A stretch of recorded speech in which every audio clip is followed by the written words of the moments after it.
Abigail Turner pulled her burned hand out of her sleeve and held it up right there in the street in front of all of them, because she was done hiding it. 7 men had looked at that scar and walked away. The 8th was already turning, and the town council behind him had a new word for what she was now removed. But before the dust settled, a stranger stepped off the mountain road and stopped dead in front of her. If you love stories where the forgotten woman finally rises, subscribe, and stay with me to the very end. And tell me in the comments, what city are you watching from? I want to see how far this story travels. The 8th man was named Elias Crane, and he could not look at her. He stood in the middle of Red Hollow's only street with his hat in his hands, and his eyes on the boards of the mercantile porch, and Abigail Turner understood, before he said a single word, that this was going to be the 7th time she watched a man decide she was too much trouble to marry. "Miss Turner," he started. "Say it plain," she said. "You've all learned to say it plain by now." That got a flinch out of him. Behind Crane on the porch, 3 members of the town council leaned against the rail like men watching a horse being sold. Josiah Feld, who ran the bank. Reverend Doyle, who ran the church, and most people reckoned the Reverend. And Harlan Boyd, who ran the land office, and most people reckoned everything else. Crane finally lifted his head. "It's the hand, Miss Turner. I won't lie to a lady. My mother, Your mother saw my hand and told you I'd curse your children," Abigail said. "That's number 4's excuse too. You could at least trade for a new one." Somebody in the small crowd laughed. It wasn't a kind laugh. "That ain't fair," Crane said, and now there was heat in it, because a man who's ashamed will reach for anger the way a drowning man reaches for anything at all. "I came out here honest. I came to look at you honest." "You came to look at my hand," she said. "You didn't look at me once." She lifted it then. She'd kept it tucked in her sleeve for 6 years, kept it turned away, kept it under a rag when she washed other people's clothes for 11 cents a load. 6 years of hiding a thing that everybody had already decided about anyway. So she lifted it into the flat white morning light and let all of Red Hollow have their look. The burn ran from her wrist up across the back of her hand and pulled 2 of her fingers into a slight permanent curl. It had happened when she was 21, dragging her father out of a barn fire, and the town had never once asked how she got it. They only ever counted what it cost her. "There," she said. "Now you've looked. You can go home and tell your mother you did your Christian duty." Elias Crane put his hat back on. He tipped it a small, miserable courtesy, and he walked to his horse, and he mounted, and he rode east out of Red Hollow, and he was the 7th man to do it. And Abigail stood in the dust and did not let one muscle in her face move. That was the part they hated most, that she wouldn't cry. "Well," said Harlan Boyd from the porch, and he came down the steps slow, the way a big man comes down when he wants you to watch him do it. "That's the last of 'em, then." "The last you arranged," Abigail said. "The last there is." Boyd stopped in front of her. He was a wide man gone soft in the middle with a gold watch chain and a way of smiling that never reached anything. "Miss Turner, I've done more for you than this town owed. 7 times I found a man willing to come look. 7 times. He shook his head, and it was almost gentle, and that was the cruelest thing about it. "A body can only do so much. I didn't ask you to find me a man, Mr. Boyd." "No," he agreed. "You asked to keep your father's land." And there it was. Abigail felt it drop into the pit of her cold, the way you feel a stone go into a well and wait too long to hear the bottom. "My father's land isn't part of this," she said. "Course it is." Boyd spread his hands, reasonable. "You're a woman alone, Miss Turner. 27 years old, no husband, no man on the deed. That's 40 acres of good bottom water sitting under the name of somebody who can't work, it can't pay the note on it, and now can't marry to secure it. The territory has laws about that. I don't make 'em. I just keep the office that files 'em." "I've made every payment," she said. "You've made most. I've made every payment. I have the receipts in my father's Bible." Boyd's smile held. "Then you won't mind bringing that Bible down to the land office, so we can look at those receipts together. Honest." He let the word sit. He'd learned it was her word, and he liked to give a person's own word back to them a little bent. Real honest. Reverend Doyle spoke up from the porch, soft and oily. It'd be a mercy, Abigail. A woman can't hold ground alone out here. The mercy is to let it go to someone who can keep it worked and to see you settled somewhere gentler. There's a Christian home for unfortunate women down in Bozeman that would— I am not, Abigail said, unfortunate. I am inconvenient. There's a difference, Reverend, and you know it because you preach on it every Sunday and then forget it by Monday. The porch went quiet. She had not planned to say it. She'd planned, as she planned every day, to keep her head down, and her hand tucked, and her mouth shut, and simply outlast them, because outlasting was the only power a woman like her had. But 6 years of tucking her hand and 7 men walking away had worn a hole through her somewhere, and something had finally come through it. Josiah Feld, the banker, cleared his throat. The note's due Friday. Miss Turner, $40. I'll tell you the same thing I've told you 3 quarters running. I don't have to carry it. I've been carrying it as a kindness. $40, Abigail said. $40. She made 11 cents a load. She could count without a slate what that meant. She could count that if she washed every stitch of cloth in Red Hollow between now and Friday, she would not have $40, and every person on that porch knew it too, and that was the whole point that had always been the whole point, and the marriages had never been about mercy at all. The marriages had been about getting a man's name onto her deed so that man could sell it to Harlan Boyd, and when no man would take her, when her burned hand made her too spoiled, even for that they'd simply move to the shorter road. You could have just told me, she said quietly. Years ago. You could have just told me you wanted the land. It would have been more honest than 7 men. Boyd's smile finally faintly cooled. The land was always the land, Miss Turner. The men were a courtesy. And that was when the second shadow fell across the street. Nobody heard the horse. That was the thing people said about him afterward, over and over, in the mercantile, in the saloon, and across their fences. Nobody heard the horse. A big blood-bay gelding shouldn't move quiet. But he'd come down the mountain road at a walk unhurried and stopped at the edge of the crowd, and it wasn't until his shadow reached across the dust and touched the toe of Abigail's shoe that anyone turned around. The man on the bay didn't dismount right away. He sat and he looked, and the look went slow around the whole street. The porch, the council, the crowd, the woman in the middle with her burned hand still bare in the light, and it was the kind of look that made men check their own hands to see what they were doing with them. He was 34, but the mountain had put 10 hard years on his face that had nothing to do with age. Dust to the knees, dark leather gone pale at the seams. A rifle scabbard empty, which meant the rifle was somewhere he could reach faster. He had the stillness of a man who had spent years in country, where moving at the wrong moment got you killed, and the town, which had never once been silent for Abigail Turner, went silent for him. He swung down. His boots hit the street. He looped the reins once over the rail without looking at it the way you do a thing your hands have done 10,000 times, and he walked not to the porch, not to Boyd, but to her. He stopped an arm's length away. He looked at her face. Only her face. "Ma'am," he said, and he touched the brim of his hat. Abigail had watched 7 men refuse to look at anything but her hand. This one hadn't looked at it once. "Do I know you?" she said. "No, ma'am." "Then you'll forgive me if I don't much feel like being looked at today. I've had a good deal of it already this morning." Something moved at the corner of his mouth. Not a smile. The memory of where one would go.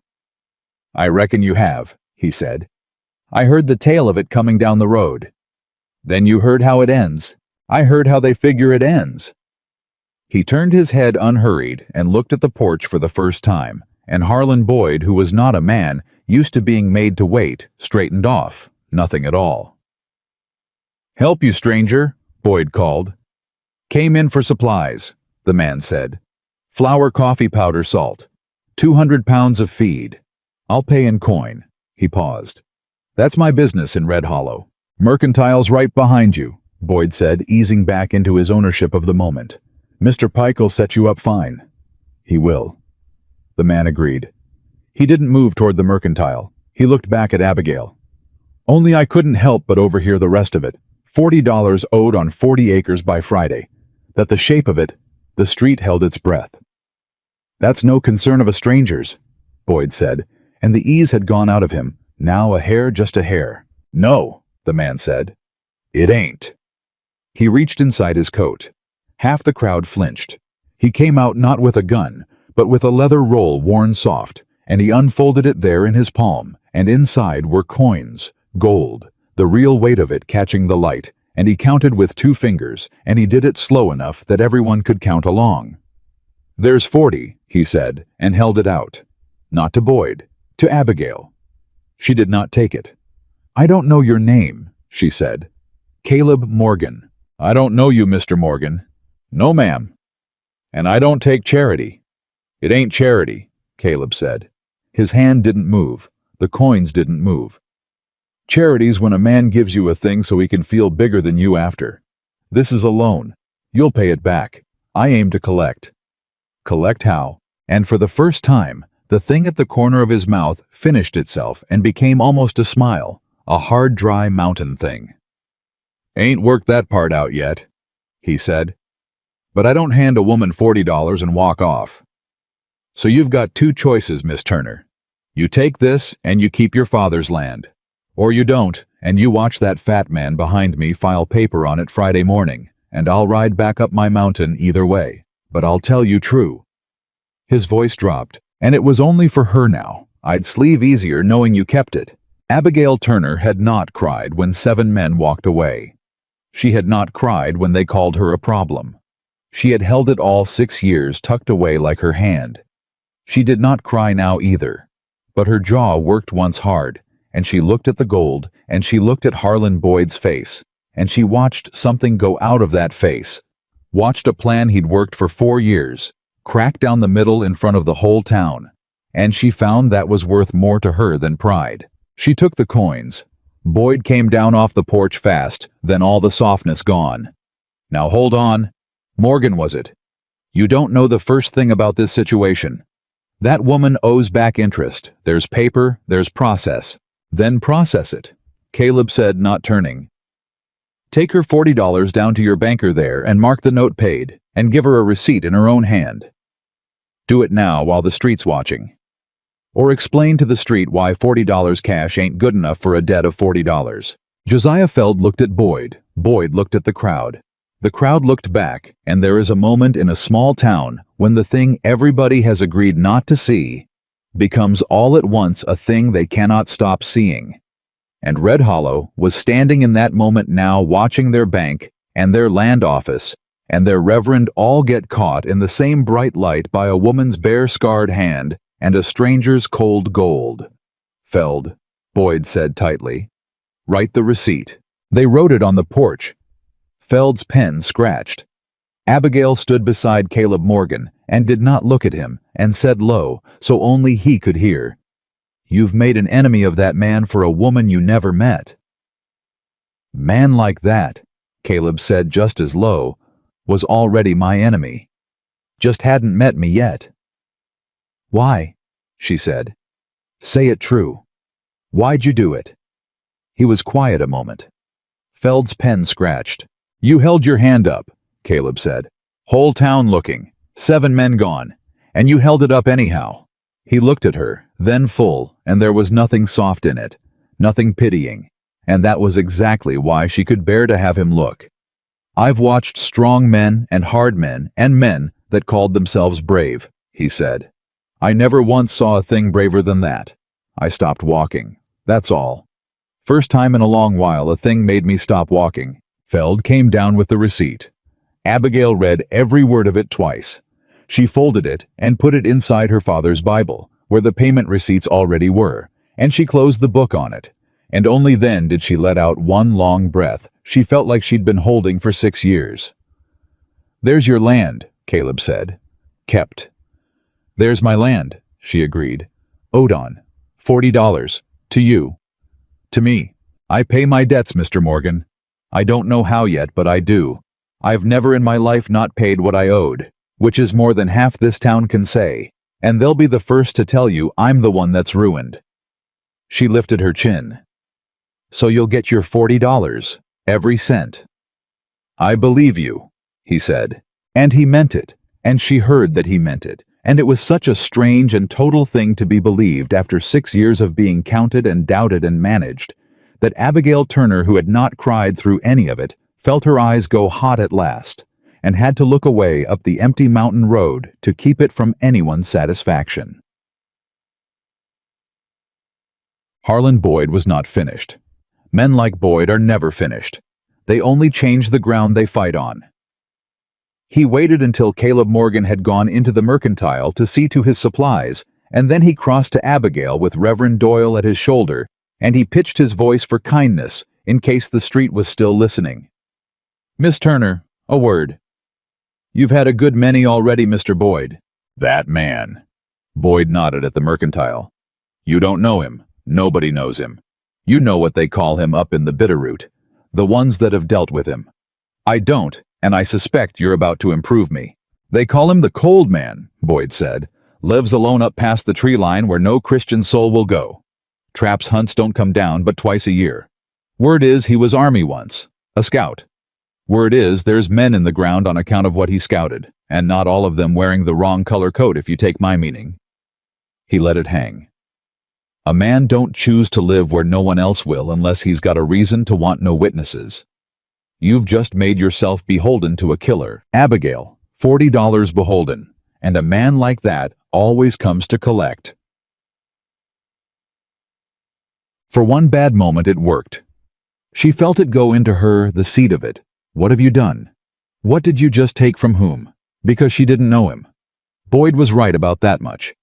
She didn't know the first thing about Caleb Morgan, except that he'd looked at her face. Then she looked at Harlan Boyd, at the gold watch chain over his soft belly and the smile that had arranged 7 marriages to steal her father's water, and she understood exactly what she was being told, and exactly why. "Mr. Boyd," she said, "this morning a man I'd never met paid my debt and asked nothing but that I keep my own land. And this morning a man I've known 6 years tried to take that same land by marrying me off like a heifer, and when that failed, he came to me in the street to tell me the first man's a monster." She tipped her head. "You'll forgive me if I've lost the knack of trusting your idea of who the dangerous men are." Doyle sucked in a breath. Boyd's face went a slow, ugly red. "You'll regret that mouth," Boyd said, very quiet now, the kindness gone entirely. "Land like your daddy's needs protecting. Fences fail, water goes bad, fires start." He smiled again, and this time it was the real thing under it at last. "Awful lot can happen to 40 acres held by a woman alone. I've been the one holding it back all these years, Miss Turner. You think on that. You think real hard on who's been protecting you from what." He tipped his hat mockery in the gesture, and walked away, and the threat sat in the street behind him, like a snake in the road. Abigail stood alone with her father's Bible against her chest. She did not let her face move. But her heart had begun a low, hard knocking, because she was not a fool, and she had heard the true thing under all of it. The marriages had failed, so the land would have to come the hard way now. Boyd had just told her so. He'd told her the fires would start. Behind her, the mercantile door opened.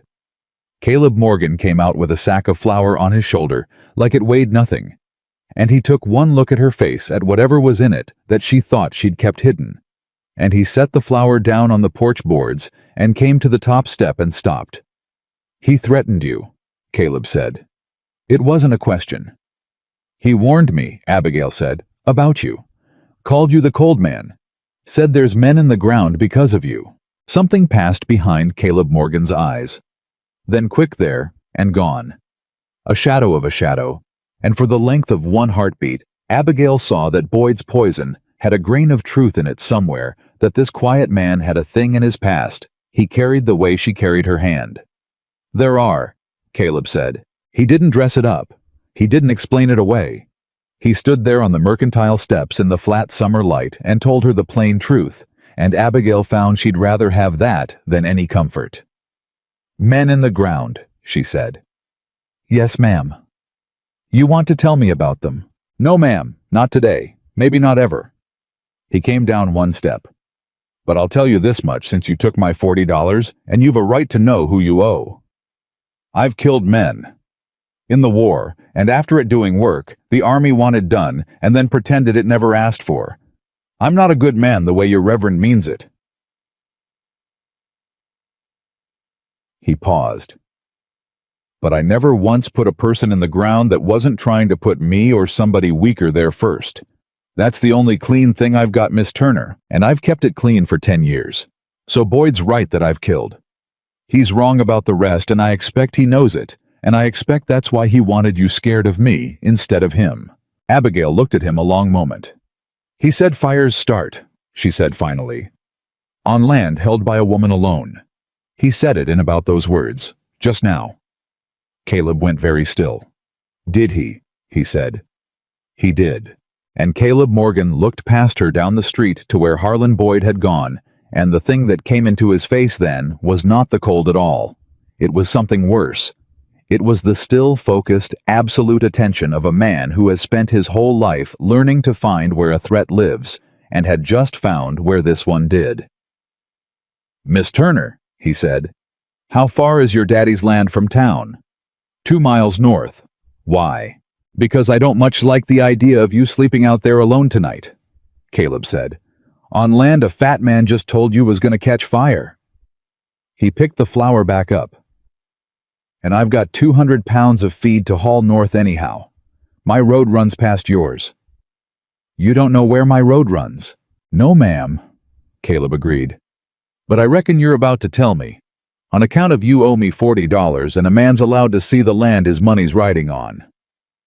The corner of his mouth did its almost smile. I aim to collect Miss Turner. Told you that. Starting with knowing my investment don't burn down its first night. And Abigail Turner rejected 7 times called a problem. Called removed threatened in the street. Not an hour passed. Looked at this hard, quiet stranger who had stopped walking for the first time in years because of her. And she made the second choice that would change the whole shape of her life. Turner land, she said. 2 miles north past the split oak follow the creek. She hugged her father's Bible tighter the receipts and the debt and the whole ruined saved morning inside it. If you're fool enough to guard 40 acres you don't own from a fire that hasn't started for a woman you met an hour ago. I am, Caleb said. Then you'd best keep up, Abigail finished.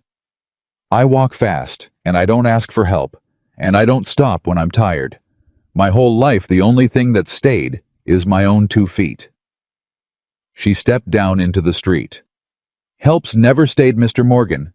You'll pardon me if I don't slow down to see whether you do. Miss Turner, Caleb said, hefting his flour, falling in beside her, the big bay following at the reins without being led. I've followed harder trails than a woman who walks fast. He tipped his hat one more time to the whole watching silent town of Red Hollow at their backs. Reckon I'll manage.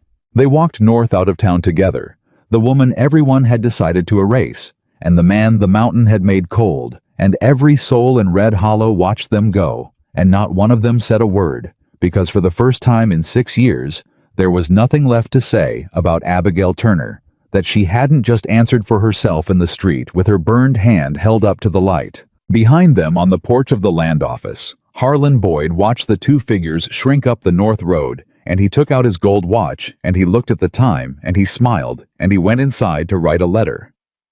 The note was paid, the land was kept. But Harlan Boyd had said the fires would start. And Harlan Boyd was a man who kept his word. The road north was quiet a long while, and Caleb Morgan let it stay that way because he had learned that a person who walks fast when they're hurting is asking to be left alone, and the only kindness in that moment was to give it to them. Abigail broke first. You don't talk much, she said. No, ma'am. Most men, you give them 2 miles of empty road, they'll fill it whether you want them to or not. My father used to say a quiet man is either wise or hiding something. Which did he figure I'd be? He never met you. He's been in the ground 4 years. She said it flat, the way she said everything that hurt, so it couldn't get a hold on her. Fever, not the fire. The fire was before that. Everybody figures the fire took him because it took my hand, but the fever's what took him. 2 different years. This town can't keep even that much straight about me." "The barn fire," Caleb said. "You went in after him." She stopped walking. She turned and looked at him, and there was something dangerous in her face now. The look of a woman who had been handled and pitied and understood at by too many people who wanted a thing from her. "Who told you that?" she said. "Nobody in that town knows how I got this hand because nobody ever asked. So who told you?" "Pike, the mercantile man." Caleb didn't flinch under the look. "While he was weighing my flour. I asked him one question. I asked him why a whole town would try to marry off a woman 7 times and then try to run her out. And he got quiet. And then he told me the one true thing, which was that you dragged your daddy out of a fire when you were 21 and burned your hand doing it, and the town's been treating you like the fire was your fault ever since." He paused. Pike didn't seem proud of it, for whatever that's worth. Abigail stared at him. "Pike told you that," she said slowly. "He did. Pike hasn't looked me in the eye in 6 years. "Well," Caleb said. "He looked me in the eye when he said it.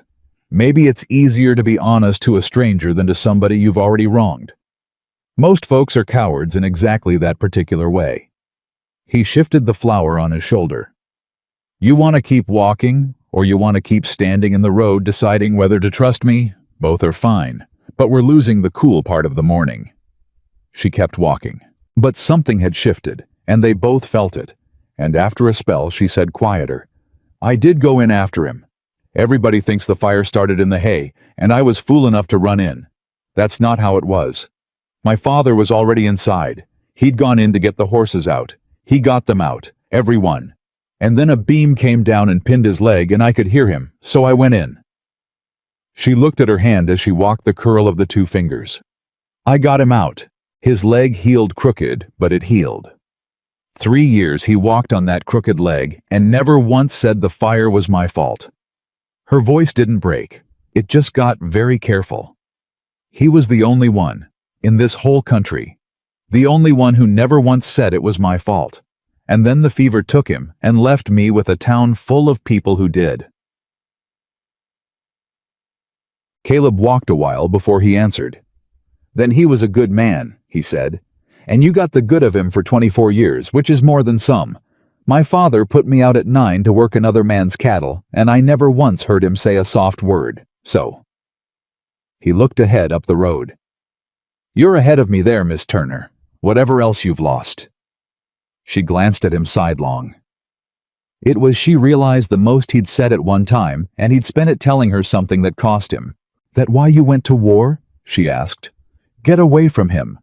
"That's why I went to war," Caleb agreed. "And that's a longer road than the one we're on. Ask me again when I've known you longer than 2 hours." "I might not get the chance," Abigail said. "If Boyd burns me out tonight, our whole acquaintance is 1 morning long." And that put the both of them back in the shadow of the real thing. The thing the road had let them forget for a mile, and they walked the rest of the way to the split oak, in a silence that was different now, not empty, but braced. The Turner land, when it opened up past the split oak and along the creek, was better than Caleb had let himself expect. He didn't say so out loud, but his trapper's eye ran the length of it and did the arithmetic in about 4 seconds. And the arithmetic told him everything he needed to know about why Harlan Boyd had spent 4 years and 7 bridegrooms trying to get his soft hands on it. "That's a live creek," he said. "Year-round," Abigail said. "Comes down off the same range you live on. Never froze solid in my life, not even the bad winter. Every other spread within 10 miles goes dry by August and has to drive their stock to the river. Mine doesn't. So, in a dry year," Caleb said slowly, "every rancher in this valley is at the mercy of whoever holds this water." "Now you sound like my father." She let herself the ghost of something that wasn't quite a smile. "He used to say the man who holds the water holds the county. He said it to me the week before he died. He made me promise I'd never sell it no matter what they offered, no matter how bad it got, because the day a Turner sells this creek is the day this whole valley belongs to one man." She looked at Caleb. "You met that man this morning, in a gold watch chain, telling you he's been protecting me. And there it was, the whole shape of it laid out plain, and Caleb Morgan set down his sack of flour on the Turner porch, and understood at last that he had not stumbled into a small thing this morning. He had ridden down for coffee and powder, and walked into a war that had been going 4 years over the one thing every dry country killing in the history of the West had ever been about: water. "He can't marry it out from under you," Caleb said, working it aloud. "7 men proved that. Your hand scared him off, and I expect he's known that a while and used it. Every man he sent knowing they'd balk. So the marriages were never meant to work," Abigail finished. "I've had all morning to think it too. He sent them so the town would watch me get refused. So that when he moves against the land, everybody's already agreed I couldn't hold it. That I'm a problem. That it's a mercy." She said the word like it tasted foul. 7 public refusals. So that when my 40 acres end up, his not one soul in Red Hollow will think it's strange. They'll think it's the natural end of the sad story of the burned girl who couldn't get a husband. "That's a patient kind of evil," Caleb said. "He's a patient kind of man." "No," Caleb said. "He was. He's not patient anymore. You heard him same as me. He's done being patient, Miss Turner, because I just paid your note and cost him his slow road. That's why he's talking about fire in the daylight. He's out of quiet moves." He looked north, up toward his own mountain, then back at the valley, doing a different arithmetic now. "Which means whatever he does next, he does soon. Before you can find a lawyer, before word gets around, before that receipt in your daddy's Bible turns into a thing a court might look at." Abigail felt the cold go through her again. "Tonight," she said. "Maybe tonight. Maybe he waits a week to look innocent, but he can't wait long and he can't wait quiet." Caleb turned a slow circle, reading the land the way another man reads a page. 1 well, 1 house, barns down that the barn that burned, what's left of it, fences half rotted on the north line, no dog, no hired man, and a creek worth a county. He stopped his circle facing her. "Miss Turner, I'll be plain since plain's what we've been. You cannot hold this place. Not tonight. Not against what's coming. Not alone." Her chin came up. He'd known it would. "Every man in that town's said some version of that to me for 6 years," she said. "You can't hold it alone. And every one of them meant so give it to me. So before you finish that thought, Mr. Morgan, you'd best decide real careful whether you're about to sound like the 8th man." And Caleb Morgan, the cold man, the man with the men in the ground, did a thing then that no man in Red Hollow had done in 6 years. He laughed. It was short and rough, and clearly out of practice, like a tool that hadn't been used in a long time. But it was real, and it broke across his hard face and made him for 1 second 34 years old instead of 100. "No, ma'am," he said. "I'm not going to tell you to give it to me. God's honest, I don't want it. I've got a cabin up a mountain, and I like it empty, and I like it mine, and the last thing on this earth I want is 40 acres and a valley full of trouble." He shook his head.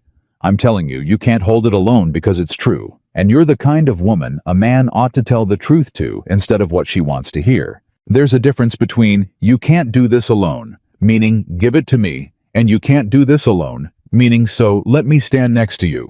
Boyd's been selling you the first one. I'm offering the second." He picked his flour back up. "Now, where do you keep your father's gun, and when's the last time it was cleaned?" Abigail Turner looked at this man for a long moment, and something in her chest that had been clenched shut for 6 years, unclenched just slightly, just enough to hurt. "Under the bed," she said, "and I clean it every Sunday. It's the only thing in this house that's never once let me down." "Then you and me," Caleb said, "are going to get along fine." They didn't get the whole afternoon. They got maybe 2 hours. 2 hours of Caleb walking the north fence line and swearing under his breath at the rot in the posts. 2 hours of Abigail hauling water and setting the old rifle out on the table and laying out every cartridge she had, which was 9, and them both pretending that 9 was going to be enough for whatever a man like Boyd could hire before the trouble came up the road. And it did not come as fire. It came as 3 riders, and they came slow and easy in the late afternoon light, and the man in the front had a badge. "Rider," Caleb said, coming off the fence line at a walk that looked casual and wasn't. He'd put himself between the road and the house before Abigail had even placed the sound of the hooves, and she noticed that and filed it away. 3. One's wearing tin. Sheriff Dunmore, Abigail said low, watching them come. He's Boyd's. Everybody knows it, and nobody's ever proved it. The other two, I don't know. You want the rifle in your hands or out of sight? Out of sight. If Dunmore sees me armed, he'll have a reason. She set it inside the door quick and stepped back out with her burned hand tucked in her sleeve. From old habit, then deliberately pulled it back out and let it hang bare. Caleb saw her do it. He didn't say anything, but something in his jaw eased like a man who'd bet on a horse and watched it break clean from the gate. Sheriff Dunmore drew up at the edge of the yard and did not get down. "Miss Turner," he said. He was a lean, gray, careful man, the kind who'd learned that the trick to being crooked was to always look tired about it, like the corruption was a weight he carried rather than a coat he wore. "Been a busy morning for you." "It has, Sheriff. What brings you 2 miles out of town at supper time?" "Complaint." Dunmore's eyes went to Caleb and stayed there taking his measure, and Caleb let himself be measured and gave nothing back. "This the mountain fella paid your note?" "This is Mr. Caleb Morgan," Abigail said. "He's a guest. What complaint, Sheriff?" "Mr. Boyd's filed that there's a question about the boundary line on your North 40. Says the original survey's in dispute. Says there's cause to think part of the ground you're claiming was never rightly your daddy's to begin with." Dunmore said it all in that tired, sorry voice like a man reading a sentence he didn't write. "I'm to inform you there's a survey party coming Thursday to walk the line. And that till the line's settled, you're not to work the north field, nor take water off the disputed section. Court order behind it by end of week," Boyd says. Abigail went white, not with fear. Caleb watched it happen and understood it was rage, the kind of rage that goes white instead of red, because it's too old and too deep to burn hot. "The line was surveyed in 1859, she said very quietly, "by the territorial office. My father had the papers. I have the papers. There's no dispute, Sheriff, and you know there's no dispute, and Boyd knows it, and this is the second thing he's tried today, and it's not even sundown." "I don't know anything, Miss Turner," Dunmore said, and for one flicker there was something almost like shame in his tired eyes. "I just carry the paper. That's the whole job most days, carrying other men's paper." He gathered his reins. "Survey party, Thursday. Don't work the north field. That's all I came to say." "And if I've got the 1859 survey in my hand," Abigail said, "in my father's name, stamped by the territory." Dunmore paused, and here was the moment, and Caleb saw it coming, the way he saw everything coming, and he watched the sheriff's tired face do a small, terrible thing. "Then I'd hold on to it real tight, Miss Turner," Dunmore said. "Papers have a way of going missing around a dispute, house fires, break-ins, careless clerks." He looked at her steady. "I'd keep it somewhere Boyd can't reach, and I wouldn't tell a living soul where. That's not the sheriff talking. That's a man who's watched this happen before." And then louder back to the flat official voice for the benefit of the two riders behind him, who were clearly Boyd's and clearly listening. "Surveys Thursday. Comply with the order. Good evening." He turned his horse, and that was the first crack, the first sign, small and terrible, that even Boyd's own crooked sheriff had a floor he didn't want to go below, and that Abigail Turner might have exactly one friend inside the enemy's house and not even know his name. But the two riders behind Dunmore didn't turn with him. "Sheriff said good evening," Caleb said. He hadn't moved from between the road and the house. He said it mild. "That means the visit's over, boys." The bigger of the two, a black-bearded man with a scar splitting one eyebrow, walked his horse forward 2 steps instead of back. "We heard the mountain man was cold," Blackbeard said, grinning. "Heard he killed folks up in the Bitterroot. You that fella?" he spat. "You don't look like much down here in the flat." "Walk your horse back, friend," Caleb said, still mild, still not moving. "Or what? And here Abigail saw it, saw the exact instant Caleb Morgan stopped being the quiet man who'd tipped his hat and become the other thing, the thing Boyd had warned her about the cold man, and the terrible part was how little it took. He didn't reach for a gun. He didn't raise his voice. His face just emptied, went flat and calm and absolutely without fear, the way still water goes right before it drops off the edge of something. And Blackbeard, who was a bully but not a fool, felt it and stopped his horse. Or nothing. Caleb said quietly, "I don't threaten a man. Threatening's for folks who aren't sure they'll do it. I'm just telling you the sheriff said good evening and you're still here. And I'd take that as a professional courtesy while it's still on the table, because in about 10 seconds I stop offering it." He didn't blink. 1. Blackbeard's hand twitched toward his belt. 2. Caleb said. "Riley," said the other rider tight. "Come on. Boyd said scare 'em not." 3. Caleb said. Blackbeard Riley hauled his horse around cursing, and both of them fell in after the sheriff, and they went up the road at a trot that was just barely not a run, and Caleb Morgan watched them until they were small, and only then did his face come back and Abigail let out the breath she'd been holding. "You'd have done it," she said. "Killed him, right there in my yard." "No, ma'am," Caleb said. "I'd have put him on the ground and taken his gun and sent him home walking. Big difference. But I needed him to believe I'd do the other thing, and a man can only believe that if it's a little bit true." He turned to her. "You all right?"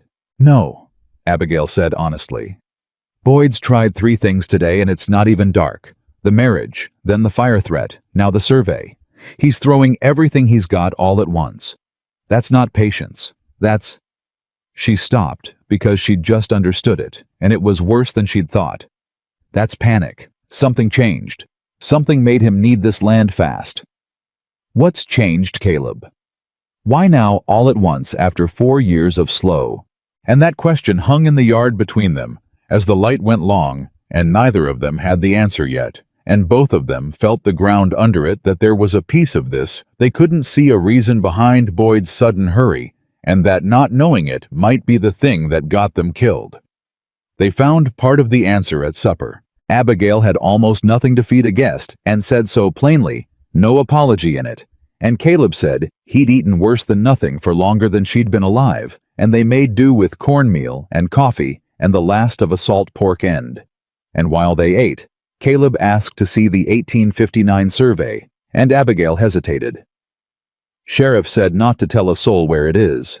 "Sheriff's right," Caleb agreed. "So don't tell me where it lives. Just let me look at it here once, and then put it back wherever that is without me watching. I want to see what Boyd's trying to make disappear." She waited. Then she got up, and she made him turn his chair to the wall, and she was gone a minute, and when she came back, she set an oilcloth packet on the table between the plates. Caleb wiped his hands and opened it careful. He read it slow. He was not a fast reader. Nobody had taught him young, but he was a thorough one, and he went down the survey line by line, and Abigail watched his face, and she saw the exact moment it stopped. "What?" she said. "This survey," Caleb said, "gives you the creek." "I know it gives me the creek. It's my creek." "No. Listen." He turned the paper so she could see, and put his blunt finger on a line of the old surveyor's copperplate. "It doesn't just give you the creek on your land. Read it. The survey names the Turner claim as holding the headwater rights. The whole creek. From where it comes off the mountain all the way down through the valley. Your daddy didn't just own the water on his 40 acres, Miss Turner. He owned the right to the flow. Every rancher downstream draws water by your leave, legally, on paper, in 1859. Abigail stared at the line. "I never knew that," she whispered. "I knew he said whoever holds the water holds the county, but I thought he meant it plain that in a dry year folks had come begging. I didn't know it was written. I didn't know it was a right." "It's written," Caleb said, "stamped by the territory, which means whoever holds this paper doesn't hold 40 acres. He set it down slow. "They hold the legal water rights to the entire valley. Every spread, every herd. Boyd doesn't want your land, Abigail. He never wanted your land. He wants this. One piece of paper that lets him charge every rancher in the county for water, or shut it off, or drive them out and buy them cheap when their stock dies of thirst. The room went very quiet. That's why he's in a hurry, Abigail said, and her voice had gone strange. Something changed. Caleb, the railroad. There's been talk of the railroad coming through a spur line for the cattle. If the railroad's actually coming, then this valley's about to be worth 10 times what it was, Caleb finished. And the man who controls the water controls all of it, and Boyd just found out the railroad's real, and now he needs this paper before you find out it's worth killing for. He looked at her across the table. Miss Turner, that survey in your hand is the most dangerous thing in this county, and you've been keeping it under your floor, treating it like an old deed. Abigail looked down at the oilcloth packet, at the innocent old paper, at the thing her father had made her promise to keep, and understood at last why he'd made her promise so hard, and why he'd looked so grave doing it, a dying man in a fever bed, making his daughter swear over and over never to sell the creek. He'd known. He'd known exactly what he was leaving her, and he'd known it might get her killed, and he'd left it to her anyway because there was no one else, and because he'd believed the one man in the world who'd never once said the fire was her fault, that she was strong enough to hold it. He knew, she said, and for the first time all day, her voice cracked right down the middle. My father knew what this was. He made me promise. He was so scared Caleb and I thought he was just fevered. I thought I've been carrying the most valuable thing in the county under my bed for 4 years, thinking it was sentiment. She pressed the back of her burned hand to her mouth. He trusted me with it. He trusted me. And I nearly gave up and sold to Boyd twice when the notes came due, and I didn't know I'd have been handing him the whole valley. But you didn't sell, Caleb said. You didn't. He said it hard to make it land. Whatever you almost did, you didn't do it. The paper's still yours. Your daddy trusted you and he wasn't wrong. Now. And he folded the survey back into its oilcloth and pushed it across the table to her. Put that back where it lives and don't tell me, and let's you and me figure out how one woman and one mountain man keep the most valuable piece of paper in Montana out of a rich man's fire. She took it. She stood. And that was when they heard the horse. One horse this time. Coming fast up the north road in the last of the light, not slow and easy like the sheriff, but flat out a horse being ridden by somebody scared, or somebody in a hurry, and Caleb was on his feet and had the rifle before Abigail had turned all the way around. Get in the back, he said. Take the paper, go out the back window if you hear shooting, and get to the creek, and follow it up my mountain, and don't stop. I'm not leaving you to Abigail. First time he'd used her Christian name. It stopped her. The paper matters more than either of us right now. If it's a fight, you run with the paper. That's not me protecting you. That's you protecting the whole valley. There's a difference, and you know it. Now go. She went, but she took her father's rifle's shells, all 9, and she pressed 5 into Caleb's hand as she passed, and she kept 4. And he understood from that she wasn't going far, and part of him, the cold part, the part that had survived 10 years by never once counting on another living soul, did something it hadn't done in a long time. It was glad not to be alone. The horse came into the yard, and a voice called out high and cracking and young. Miss Turner! Miss Turner! Don't shoot! It's Danny! It's Danny Pike! And Caleb in the doorway with the rifle held. Pike's boy, Abigail said, coming back fast from the rear of the house. From the mercantile. He's 14. Caleb don't. I see him, Caleb said, and lowered the rifle a degree, not all the way. Come into the light, son. Slow. Hands where I can see him. The boy half fell off a lathered horse, and he was white as milk, and he'd been crying, and he was so out of breath he could barely get it out. My pa sent me, Danny gasped. He said, Miss Turner, he said I had to tell you. He said he owes you this much. Boyd's got men. Tonight.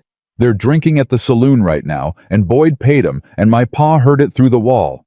They're coming out here tonight. He gulped air. They're gonna burn you out, and they're gonna make it look like the drifters did it, and Boyd told 'em. The boy's voice broke completely. Boyd told him if the mountain man's here, don't leave him breathing. He said, "Nobody'll miss the cold man." He said, "Make it look like the cold man killed you, Miss Turner. And then the drifters killed him. And that way, it's a tragedy with no survivors." Caleb finished quietly, and no one left to hold the paper. He looked at Abigail, and the whole valley belongs to the grieving man who tried so hard to protect the poor burned girl. Abigail Turner stood in her father's house, holding the shells for his gun, and outside the light was almost gone, and somewhere 2 miles south, a rich man was buying her death by the drink, and she found that she was not afraid. She was done being afraid. 6 years of afraid had all burned off at once this long, terrible day, the way a fever finally breaks. "How many men?" she said to Danny. Five, I think. Maybe 6. I couldn't see all of them." "When?"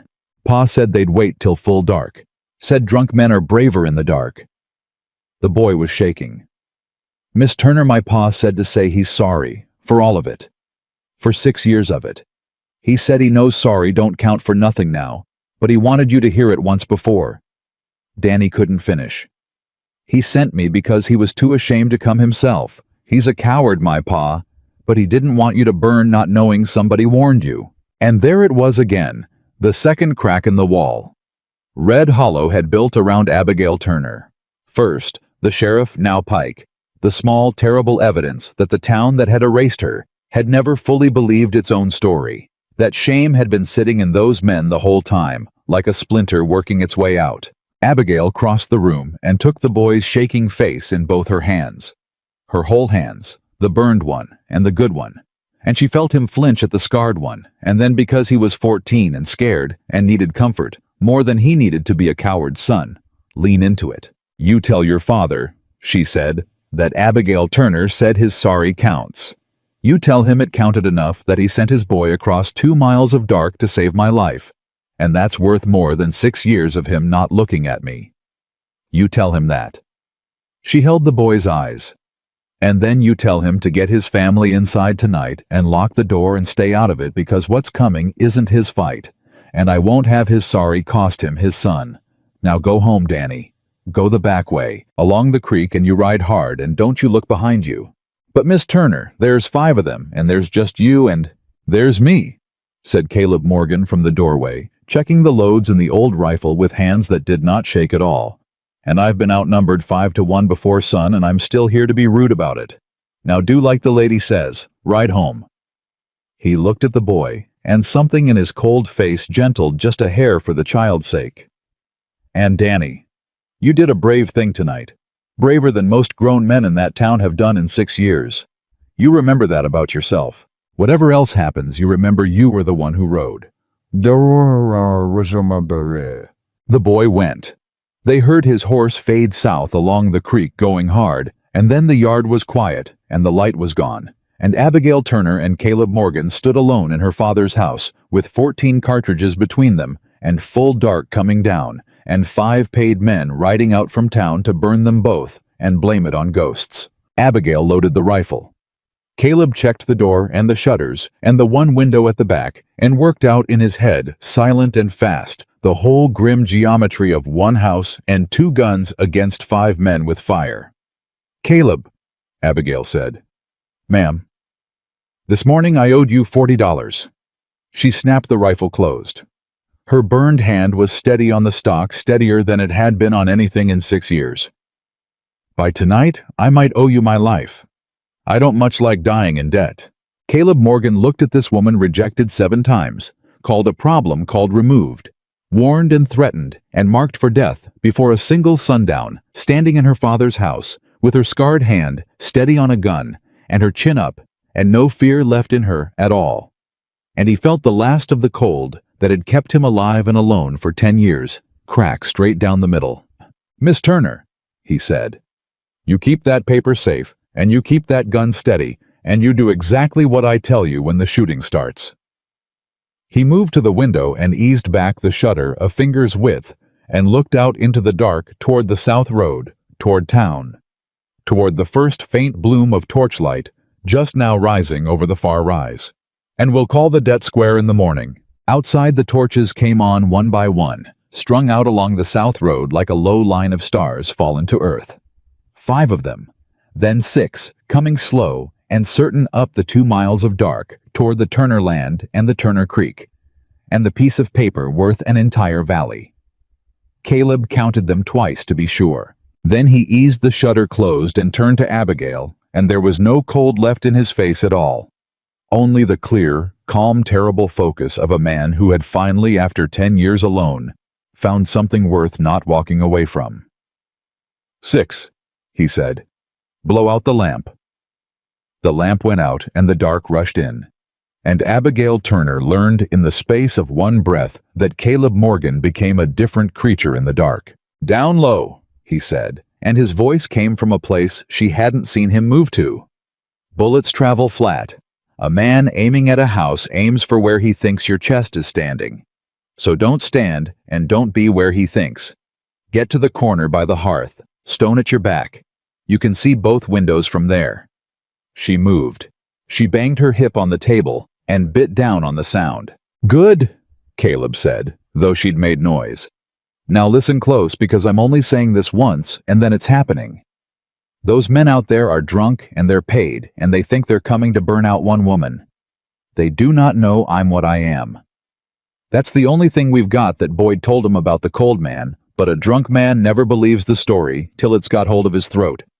So we let him keep not believing as long as we can. You don't fire till I fire. You understand? Not one shell. Because every second they think it's just you in here scared, they get careless. And careless is the only thing that keeps us alive tonight. And when you do fire, then you fire at anything holding a torch, Caleb said. Not the man, the torch. A man can't burn a house without fire in his hand, and a man with a burning brand is lit up like a church candle and can't see a thing past his own light. You shoot the fire, Abigail, every time. Let me worry about the men. She pressed her back to the cold stone of the hearth and put 4 shells in her lap and the rifle across her knees and found that her hands were steady. She had expected them not to be. 6 years of shaking whenever the town looked at her, and now with 6 armed men coming to kill her, her hands were the steadiest they'd been since the fire. Caleb, ma'am? If this goes bad, it's not gonna... If it goes bad, she said again harder. The paper's in the flour barrel. Bottom, wrapped in oilcloth in the flour. You said don't tell you where it lived and I didn't. But if I'm dead, you'll need to know, so now you know. You get it out, and you get it to a federal judge, not a territory one. Boyd owns the territory ones. Federal. You understand me? There was a silence in the dark. I understand you, Caleb said, and something in his voice had changed, gone rough. But you're not going to be dead, so it's a waste of a good secret? Everybody I've ever trusted with a secret has... I'm not everybody, Caleb said. Now hush. They're coming into the yard. The torches had spread out. Abigail could see the light of them leaking around the edges of the shutters, orange and moving, and she could hear them now. Horses and men who'd been drinking and had stopped bothering to be quiet, and one voice louder than the rest, and she knew that voice. Riley. Blackbeard. The one Caleb had counted to 3 at that afternoon. Turner, Riley bawled from somewhere out in the dark yard. Abigail Turner. We know you're in there, girl. Come on out and this goes easy. A pause and a laugh, ugly and drunk. Easier anyhow. Abigail's hand tightened on the rifle. Caleb's hand touched her shoulder in the dark, once brief, not yet. She's got the mountain man in there. A different voice, nervier. Boyd said he'd be... Boyd said a lot of things. Riley again. I don't see no mountain man. I see a burnt-up spinster's shack that's about to be a bonfire. The torchlight swung. Last chance, Turner. Come out and maybe we're gentlemen about it. Stay in there and we cook you like your daddy's barn. And Abigail heard herself, before she'd decided to speak, call out into the dark in a voice that did not shake. My daddy's barn didn't burn my hand, Riley. I burned it dragging him out alive. You want to come in here and find out what a woman'll do when she's already survived worse than you?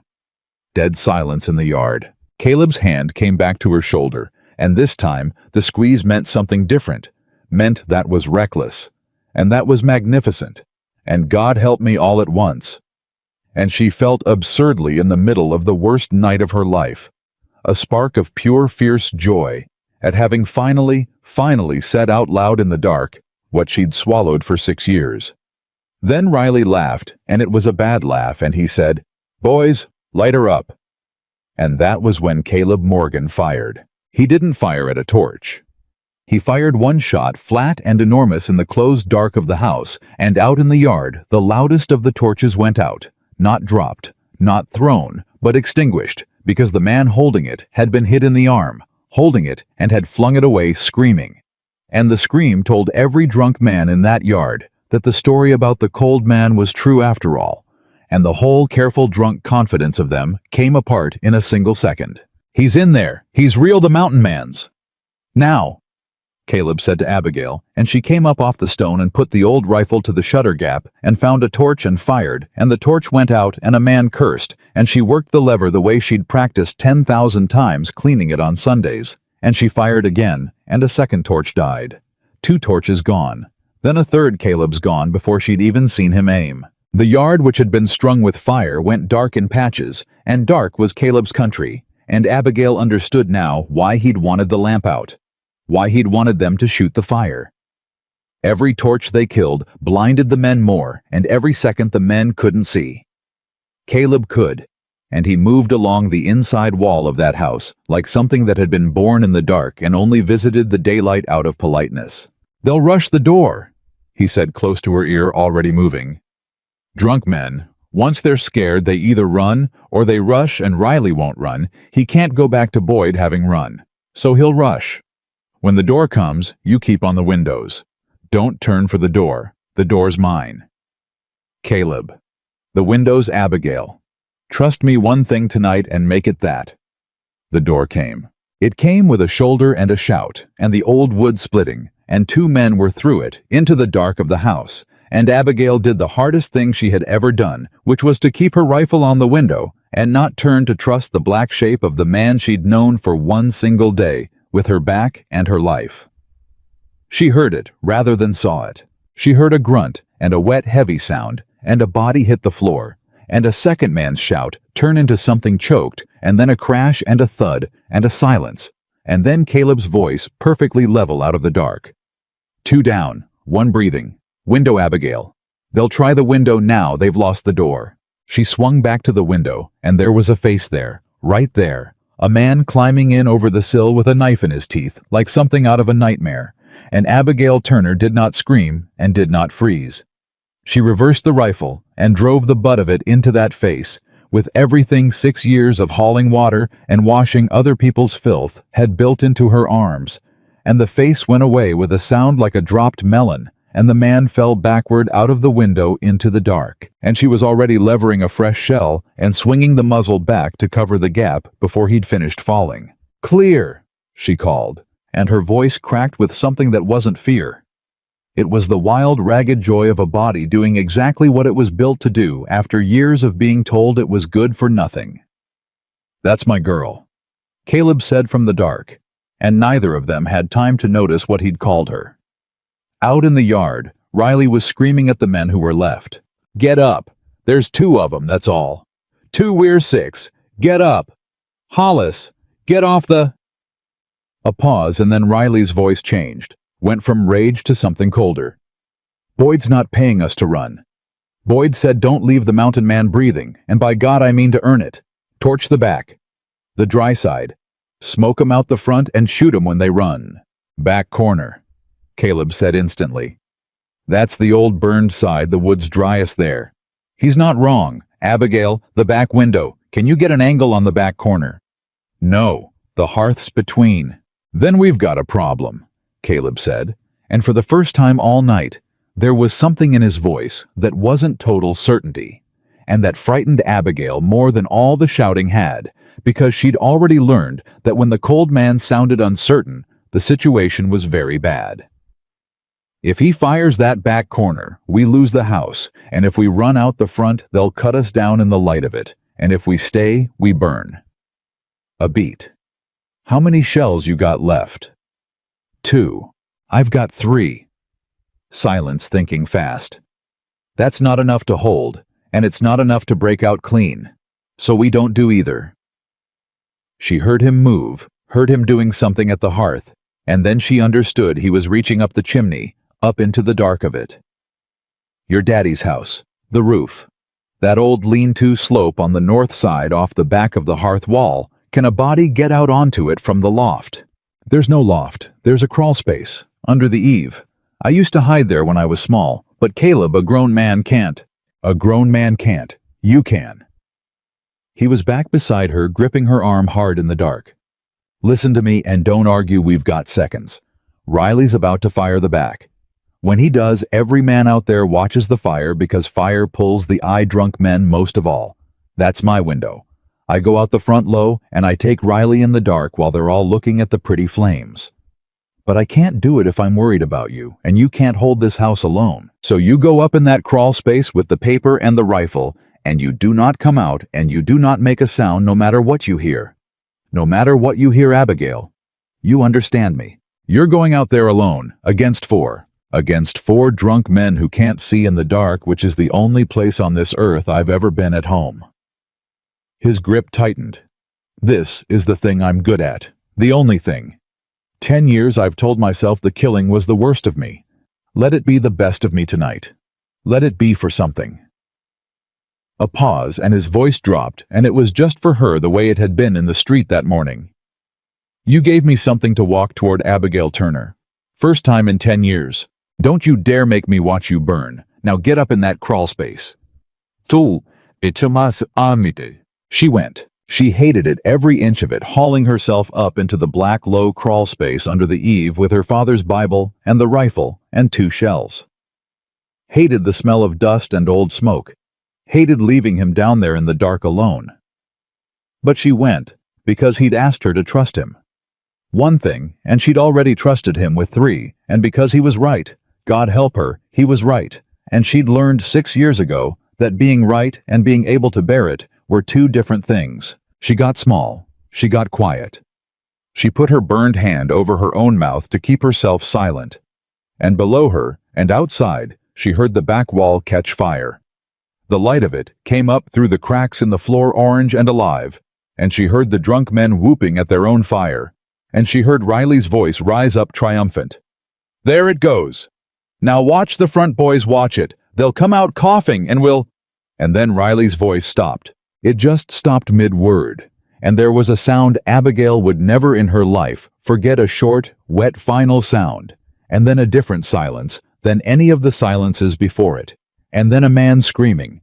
That wasn't Riley screaming, where, I can't see him, I can't see he's—" and a shot wild into nothing, and then the running. She heard men running. She heard horses. She heard the pure animal panic of drunk men who had come to a burning to kill one woman and had found in the dark behind the fire the thing they'd been warned about and hadn't believed. And she heard them break and scatter and flee.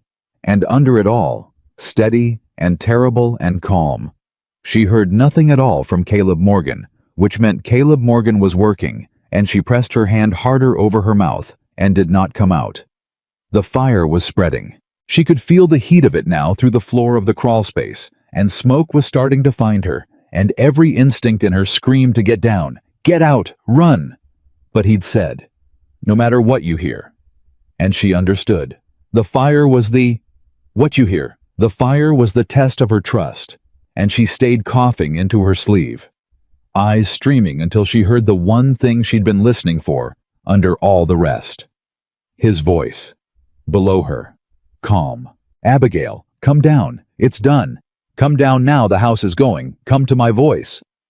She came down into smoke and heat, and Caleb Morgan's hands finding her out of the murk, and he had her an arm around her, and he took her out the split front door, into the yard, where the cool night air hit her like a slap, and she gulped it and coughed and gulped it again. The yard was a horror in the firelight, and Caleb turned her face into his chest so she wouldn't have to look at all of it, and she let him, and that told her more about how bad it was than looking would have. "Riley," she managed, "won't burn anybody's house again." The others ran. 3 ran, 2 won't. His voice was flat and steady and empty in the way she'd seen his face go empty that afternoon. The cold man voice, but his arms around her were not empty at all.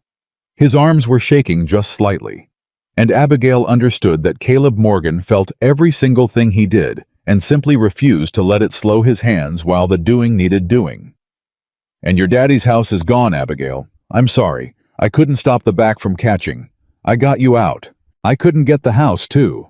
Abigail Turner turns in the circle of his arm and watched her father's house burn. The house she'd been born in. The house she'd dragged her father into after the barn and nursed him in for 3 years on his crooked leg and buried the memory of him in every room of.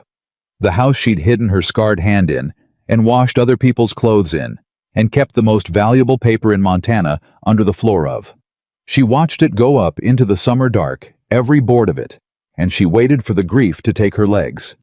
It didn't come. What came instead, rising up through the smoke and the loss and the horror of the yard, was something she had no name for at first, and then found the name for, and the name frightened her with its size. Freedom. "Let it burn," she heard herself say. Caleb looked at her. "That house was where I was the burned girl," Abigail said, and her voice was strange and clear and steady. "6 years I hid in it. 6 years I tucked my hand and kept my head down and let this town decide what I was, and I did it in that house in those rooms being small. Let it burn, Caleb. I've got the paper. I got you out, and you got me out, and the paper's in my hand." She held it up, the oilcloth packet snatched from the flour barrel streaked with ash, but whole. "Everything Boyd wanted to burn is standing right here in this yard alive, watching him fail. Let the house go. It was never the thing worth saving. I was." And Caleb Morgan looked at this woman standing in the light of her own burning home, holding the deed to a valley and refusing to grieve the walls that had made her small. And he felt the thing that had been cracking in him all day finally break clean through. And he understood with a certainty that scared him worse than any gunfight that he was never going to be able to walk away from Abigail Turner. That the walking away man he'd been for 10 years had died sometime today, somewhere between a scarred hand held up in the street and a woman who chose freedom over grief in the light of her own ruin. "No, ma'am," he said quietly. "You were never the thing that needed saving. I've known that since about 9 o'clock this morning." They stood together and let the house burn down to nothing. And when it was done, when it was just embers and the gray coming up in the east, Caleb Morgan finally said the thing he'd been turning over since the smoke cleared. "They'll come back. I know. Not tonight. Tonight they run home and Boyd learns his 5 drunk men met something they didn't expect. But he'll come back harder and smarter and legal, and next time it won't be torches. It'll be paper and a crooked judge and a survey that says this was never your land." He looked down at her. "You can't stay here, Abigail. There's no house to stay in and no safe ground to stand on. Boyd owns this valley and everybody in it, and the second you're alone he'll finish what tonight started." "Then what?" she said. "You tell me what, because I'm out of house and near out of shells, and the man who wants me dead owns the sheriff and the bank and the church and the whole flat bottom of this county. Where does a burned girl with a piece of paper go, Caleb, when the whole valley belongs to the man hunting her?" And Caleb Morgan looked up past the embers, past the yard, up the north road, where it climbed and disappeared into the dark bulk of the range against the graying sky. Up toward the tree line. Up toward the country where no Christian soul would go, where a cold man had lived alone for 10 years, precisely because no one could reach him there. "Up," he said, "where Boyd can't buy the ground and can't send a survey and can't reach you with paper or fire or 40 crooked men. Up my mountain, Abigail, to my cabin, where the only law is the one the mountain makes and the mountain's never once taken a bribe." Abigail Turner followed his gaze up into the dark high country, and a cold thread of fear ran through her that had nothing to do with Boyd, because she had heard the stories everyone had. The winter that came in July at that altitude, the men who went up the bitter route and never came down the country, that killed the strong and the careless without preference. And she understood that Caleb Morgan was not offering her safety. He was offering her a different war, one against the mountain itself. "I don't know how to live up there," she said.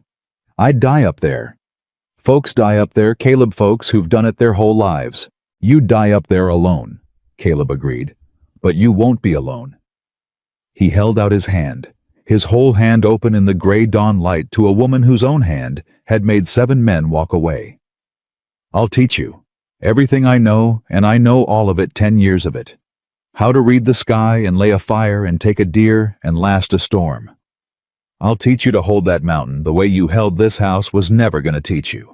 And when you're strong enough, when you can stand on that mountain on your own 2 feet and not need me, nor Boyd, nor any man alive, then we come back down here with that paper and a federal judge, and we take this valley back in the light of day, where the whole town can watch, and there won't be one blessed thing Harlan Boyd can do about it."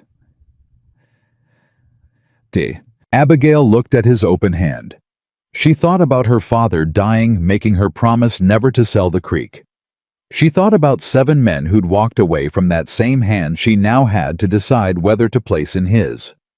She thought about the town that had called her a problem, and the house burning behind her that had made her small, and the mountain ahead that would either make her strong or kill her. And Abigail Turner, who had not asked for help in 6 years, who had let help walk away every time, because help never stayed, reached out with her burned hand, the scarred one, the one that had made her untouchable, and put it into Caleb Morgan's open palm. He closed his fingers around the scar without a flicker, held it like it was the most ordinary thing in the world, like a hand was a hand. "Then teach me," she said. "Teach me to hold the mountain. And then, Mr. Morgan, you and I are going to come back down here and ruin Harlan Boyd in front of God and the whole of Red Hollow." Her fingers tightened on his. "I pay my debts. I told you that this morning. Well, I owe this town 6 years, and I owe Boyd a burned house, and I always pay in full." Caleb Morgan looked at their 2 joined hands in the gray light, the trapper's scarred grip and the burned one, and for the first time in 10 years, on the ashes of another life ending and the edge of a mountain that killed the unready, the cold man smiled like he meant it. "Yes, ma'am," he said. "I reckon we are." And as the sun came up red over the burned house and the ruined yard and the 2 figures turning north toward the high country, neither of them saw the single rider sitting his horse far back on the south road, watching one of the 3 who'd run, circled back on Boyd's orders to see who'd lived and who'd died. He watched the mountain man and the burned woman take the north road up toward the tree line, hand in hand, alive with the paper. And he turned his horse south toward town, toward Boyd, to tell him the burned girl and the cold man were still breathing and had run up the one mountain in the territory where no posse Boyd could buy would ever be able to follow them. He rode hard. He had a great deal to report. The mountain took 3 days to try to kill her, and Caleb Morgan led it because he had learned that a person only believes the mountain when it puts its hands around their throat. "You're doing it wrong," he said on the first morning watching her lay a fire. "I've laid 1,000 fires. You've laid 1,000 fires in a valley. Down there air's thick and it wants to burn. Up here it's thin and it fights you. You build it like that, it smokes and dies and you freeze." He crouched beside her and took the wood out of her hands, and he did it different, and it caught first try. Small to big, air underneath. Always leave the mountain a way to breathe or it won't give you fire. Up here everything's a trade. The mountain gives you nothing free. Abigail watched the little flame take, and something in her jaw set. "Show me again," she said, slower. And that was the thing Caleb Morgan learned about Abigail Turner in the first 3 days. The thing that undid 10 years of him. She never once said, "I can't." She got things wrong, badly wrong, dangerously wrong. And every single time she said the same 2 words, "Show me." Not help me, not do it for me, show me. And then she did it herself, over and over with her burned hand that wouldn't fully close until she'd beaten it. By the 4th day, she could lay a mountain fire. By the 6th, she could dress a rabbit he'd trapped without turning her face away. By the 9th, she could find her way from the cabin down to the creek and back in the dark, which he made her practice, until she could do it, because he said, "The day it matters, you won't have a lamp. And the day it matters is always the day you didn't practice for." And every night in the one-room cabin with the fire between them, they talked. Not about the valley, not about Boyd. About smaller things, Truer things, the kind of things two people say in the dark when the day's work has worn the armor off them. "You never told me about the men in the ground," Abigail said on the 10th night. "You said ask you when you'd known me longer than 2 hours. It's been 10 days. Caleb was quiet a long while. The fire popped. "There was a valley," he said finally. "Down in the nations, after the war. The army had me and some others doing work they didn't put on paper. Moving folks off land the government had promised them and then wanted back." He stared into the fire. "There was a family. Wouldn't move. Had papers said the land was theirs. Real papers, government papers from before. And my captain, he said the papers didn't matter, said burn 'em out, and I—" His jaw worked. "I was 24. I did what I was told. And I watched a man hold up a piece of paper that said he had a right to his own home. And I watched my captain take it out of his hand and put it in the fire, and then I watched what came after, and it was the worst thing I ever saw a man do, and I helped do it." Abigail didn't move, didn't speak, just listened the way he'd listened to her about the barn. "The men in the ground," Caleb said. "Some of 'em wore the wrong coat in the war, and I don't lose sleep. But my captain's in the ground too. I put him there. 2 years after, when I found out the land he burned that family off of got sold to a company he had shares in. The whole thing was a swindle start to finish, and the paper that man held up was real. And my captain burned it, because a real paper's the only thing that can stop a rich man's swindle, and I helped him do it before I understood." He looked up, and his eyes found her in the firelight. "So when I rode down that mountain and saw a fat man in a gold watch chain trying to make a woman's papers disappear so he could steal a valley, and saw that woman hold up her burned hand to a whole town that had decided she was nothing—" "You stopped walking," Abigail whispered. "I stopped walking," Caleb said, "because I've spent 10 years up this mountain telling myself I couldn't undo the thing I did down in the nations. And then there you were, Abigail. The same thing happening again right in front of me, only this time I was on the right side of the fire before it got lit." His voice was rough as gravel. "You want to know why a stranger paid your debt for nothing? That's why. You weren't nothing to me. You were the second chance I stopped believing God gave people." Abigail Turner crossed the cabin floor in the firelight and knelt down in front of him and took his hard, scarred hands in both of hers, the burned one and the whole one, and she held them the way he'd held hers, on the ashes of her house, like a hand was a hand. "Then we'll save this one," she said. "The paper, the family, all of it. This time it doesn't burn. This time the man in the gold watch chain is the one who ends up with nothing." She held his eyes. "You didn't fail that family, Caleb. You were 24 and taking orders, and you didn't know. A boy who does a wrong thing not knowing is not the same as a man who does it knowing. Harlan Boyd knows. That's the difference between you and him, and it's the whole difference. And don't you let anybody, including yourself, ever tell you it's not." And Caleb Morgan, who had carried the nations for 10 years alone up a mountain, felt it get lighter, not gone, never gone, but lighter shared. And he looked at this woman kneeling in front of him, holding his ruined hands. And he did the thing he'd wanted to do since a scarred hand went up in the street outside a mercantile. He kissed her. She kissed him back. And it wasn't rescue, and it wasn't pity, and it wasn't the desperate clutch of two people afraid to die. It was two survivors recognizing each other across a fire. Two people the world had thrown away, finding out they'd been thrown to the same place for a reason. It was equal. It was the first thing in Abigail Turner's whole life that had felt exactly perfectly equal. "I owed you $40, she said against his mouth, and she was almost laughing and almost crying. "This is a poor way to keep track of a debt, Mr. Morgan." "Call it interest," Caleb said, and kissed her again. They had 11 days. 11 days of the mountain in high summer, the good weeks. The weeks that made men forget the mountain was ever anything but green and generous. 11 days of her getting stronger and him getting warmer, of a woman learning to hold high country and a man learning to hold another human being. And if the story were a kinder one, it would have given them the summer. The story was not a kinder one. On the 12th day, the sky did the thing Caleb had been watching for and dreading, and he came into the cabin fast with an armload of wood and his face gone to stone.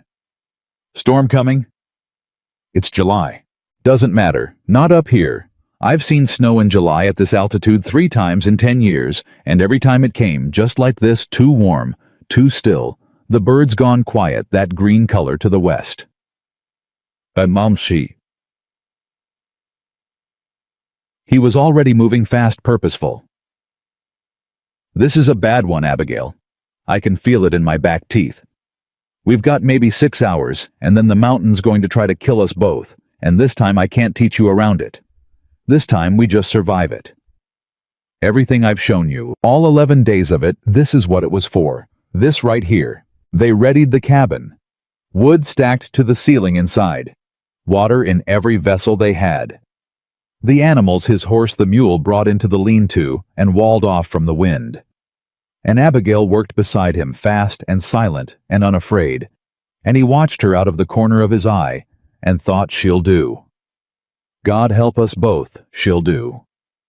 The storm came at dusk, and it came like the end of the world. It came screaming down off the peaks, and the temperature dropped 40 degrees in an hour, and the summer green vanished under white, and the wind hit the cabin like a living thing, trying to get in. And inside Caleb and Abigail fed the fire, and held the line, and did not sleep. Because you did not sleep in a storm like this. Sleep in a storm like this was how they found you in the spring. And near midnight, at the worst of it, they heard something under the wind. An animal, Abigail thought first, then not an animal. A voice. That's a man, she said. Caleb, there's a man out there. There can't be. But he was already at the door, already listening. Nobody comes up this mountain, nobody but a fool would be out in. And then his face changed because he'd heard it too. And worse, he'd understood it. Somebody followed us up. Somebody's been on the mountain and got caught in the storm. The voice came again, closer, weaker, and it was calling a word, and the word was, Turner, Miss Turner. Abigail went white. That's Boyd's man, Caleb said grimly. One of the 3 that ran. Boyd sent somebody up after us and the storm caught him, and now he's dying out there in it. He turned from the door, and there was a war on his face Abigail had never seen there before, the cold man, and something else fighting it out in real time. He came up here to kill you, Abigail, or to find you so Boyd could. That man is dying his death fair out there in weather that don't care whose side anybody's on. And every rule of this mountain says you let him die because you do not open that door in a storm like this. You do not let the storm in to save one enemy. You'll kill us both to save one man who came to murder you. Abigail Turner looked at the door. She thought about 7 men who'd walked away from her. She thought about a whole town that had decided to let her starve. She thought about how easy it was, how natural, how justified to decide a person wasn't worth saving. Open it, she said. Abigail. Open the door, Caleb. Her voice shook, but not with fear. This whole thing, everything Boyd is everything that town is. It's people deciding some other people aren't worth saving. That's the whole sickness of it. That a burned hand, or an empty purse, or being on the wrong side makes a person into a thing you can let die. She was already pulling on her coat, already reaching for the rope by the door that he'd taught her was for exactly this. If I let that man die out there to save myself, then Boyd's right about the world. Then it really is just about who's worth keeping. And I would rather freeze on this mountain being wrong about that than live in that man's world being right. She looked at him. You stopped walking for me when the whole town said don't. Now I'm asking you to open a door when the whole mountain says don't. Same thing, Caleb. It's the exact same thing, and you know it. And Caleb Morgan, the cold man who knew better, who knew to a certainty that this was how the mountain killed the soft-hearted, looked at this woman who had just described the exact wound in his own soul, the nations, the family, the paper in the fire, the deciding that some folks weren't worth saving. And he tied the rope around her waist and his own, and he took up the lantern, and he said, Stay roped to me.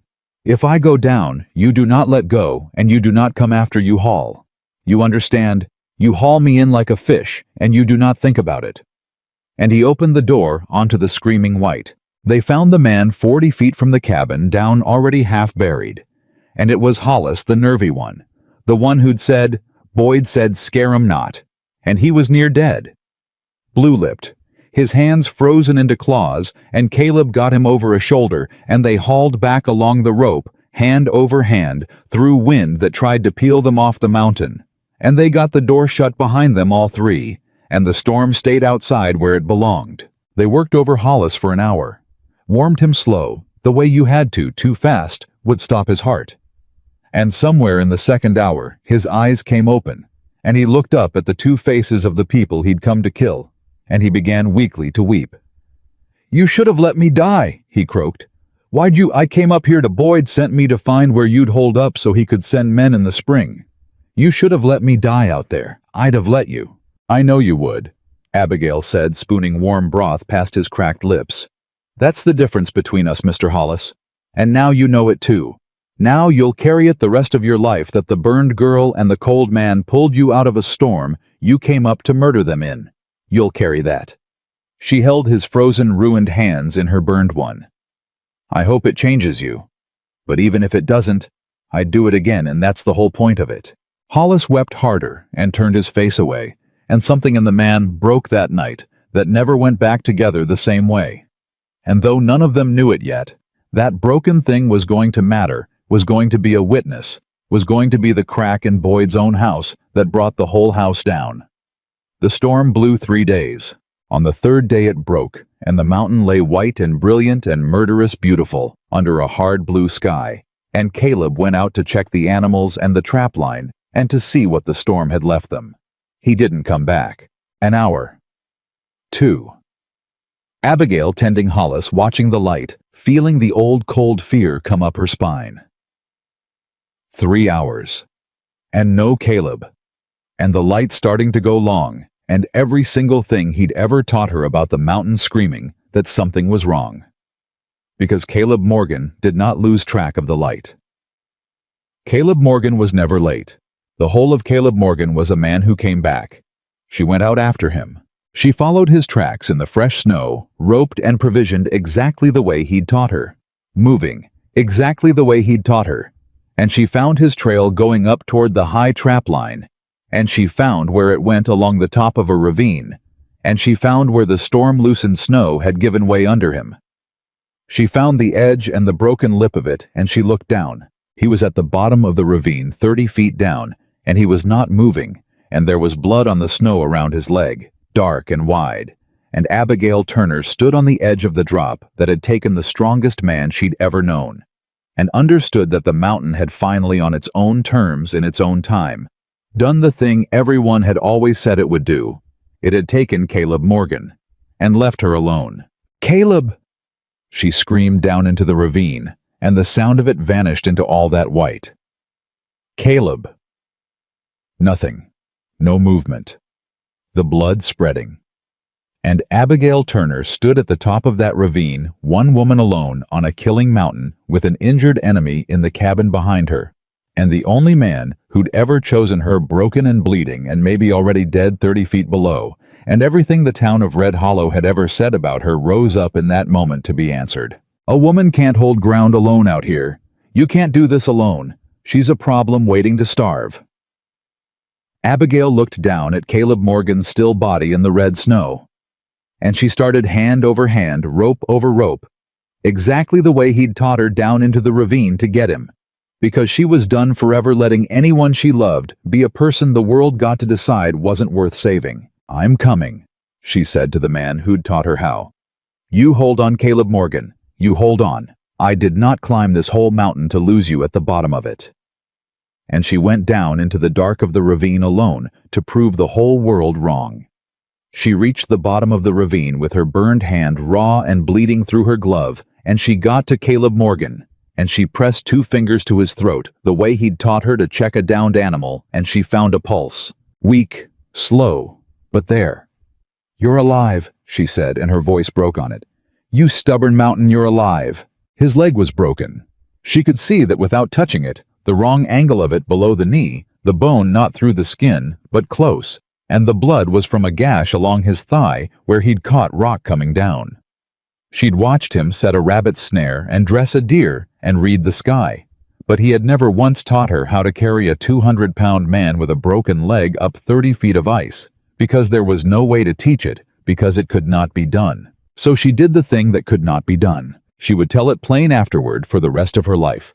Whenever anyone asked how she got him out of that ravine, she would say, "I don't rightly know. I stopped being a person who knew what was possible." She rigged the rope the way he'd shown her for hauling a carcass, doubled it, ran it around a spur of rock to take the weight, and she got him into a cradle of it, and she climbed and she hauled and she slid back and she hauled again. And her burned hand screamed and her whole body screamed and the light went long and then longer, and she hauled Caleb Morgan up out of that ravine one brutal foot at a time, talking to him the whole way, because talking to him was the only thing keeping her own heart in her chest. "You do not get to leave," she told him, hauling. "You do not get to be the eighth man. 7 walked away and you're the one that stopped, and you do not get to change your mind now by dying. Caleb Morgan, I won't have it. I will haul you up this mountain, and I will set your leg, and I will keep you alive out of pure spite if I have to." Tiu. And near the top, at the worst of it, when her arms had gone past pain into a numb far country, and the rope was slipping in her ruined hand, Caleb's eyes came open. Just barely. Just slits, but open. "Abigail," he breathed. "Don't talk. Save it. I've almost got you. You're—" His cracked lips worked. "You came down, into the ravine, alone. I told you I don't leave people to be decided about," she gritted and gave the rope another haul. "You're a person. I decided you're worth it. Now shut up and help me by not dying." And Caleb Morgan, broken at the bottom of a mountain he'd owned for 10 years, looked up at this woman, hauling him out of his own grave with a burned hand. And he began weakly to laugh, the second real laugh she'd ever heard from him. And it turned into a cough, and the cough into a groan as the movement jarred his leg, but the laugh had been real. "Yes, ma'am," he whispered. "Not dying. I'll put it on the list." She got him up.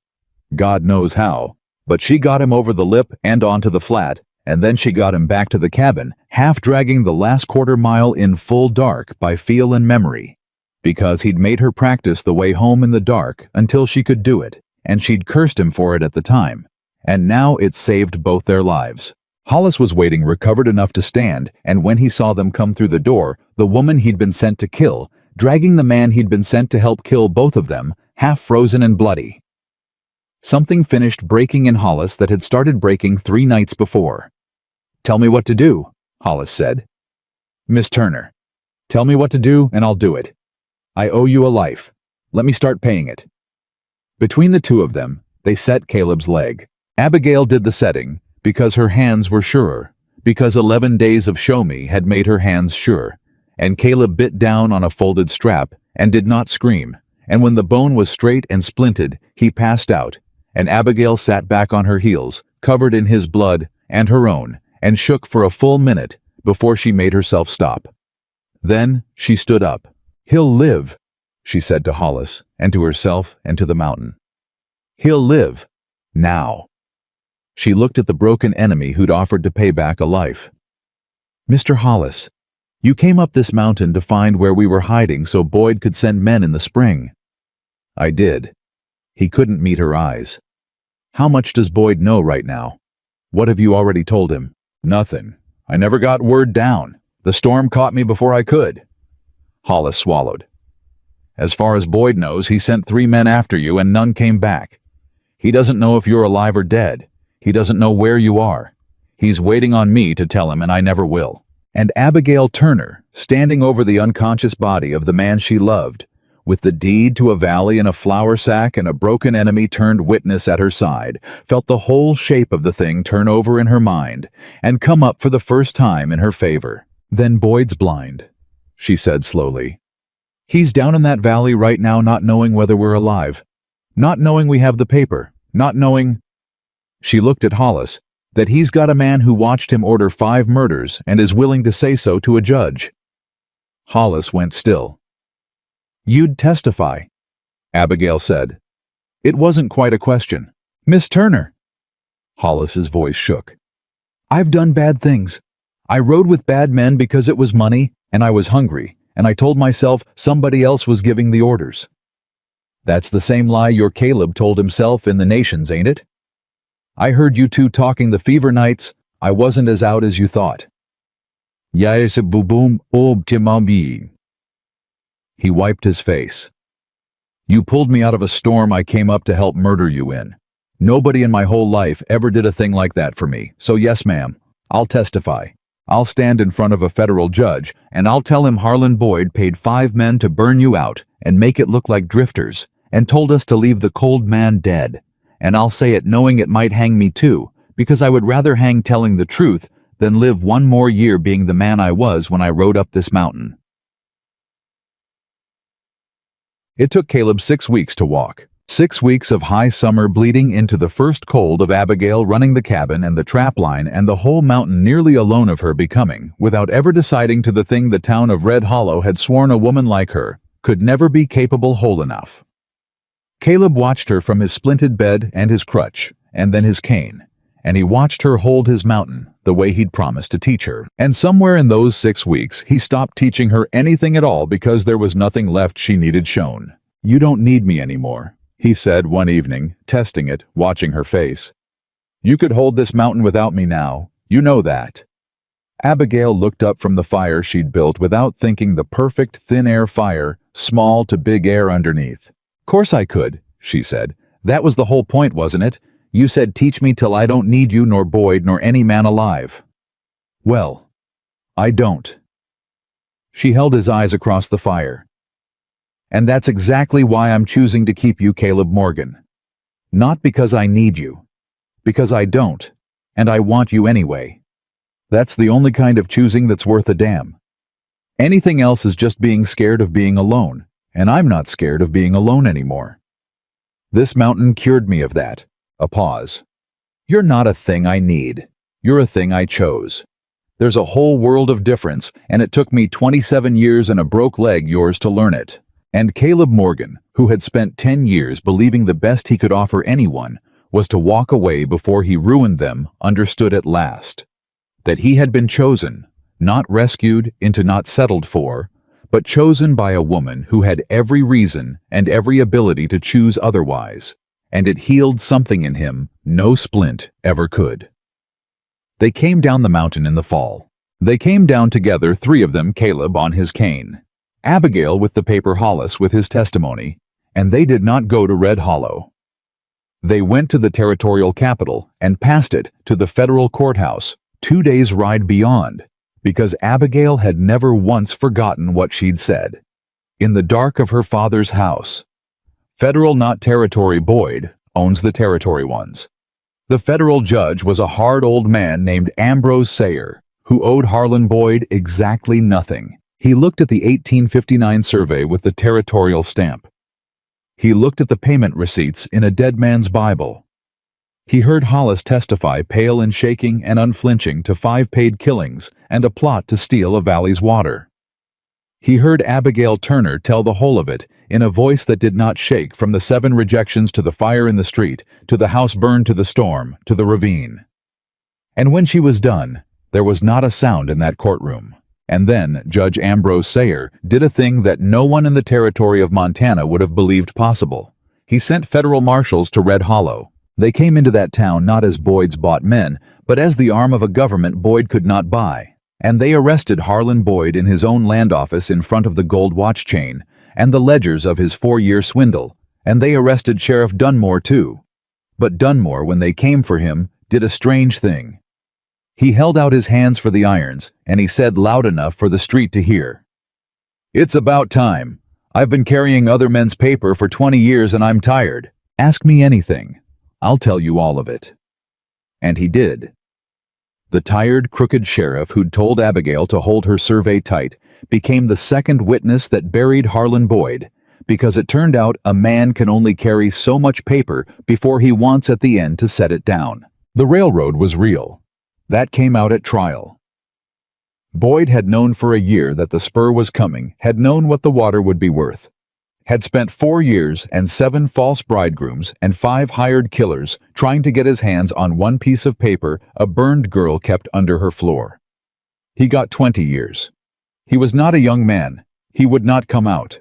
And the valley, the whole dry valley that had watched Abigail Turner get rejected 7 times and called her a problem, and agreed she couldn't hold her own ground. Learned that the burned girl they'd thrown away had held in her scarred hand the water rights to every acre of them. That every rancher who'd turned his face from her drew his water legally by her leave. That she could have shut them dry any day she chose. She didn't shut them dry. That was the thing. Red Hollow never got over the thing they talked about for a generation. Abigail Turner came back down the mountain holding the power to ruin every last one of them, and she used it to save them instead.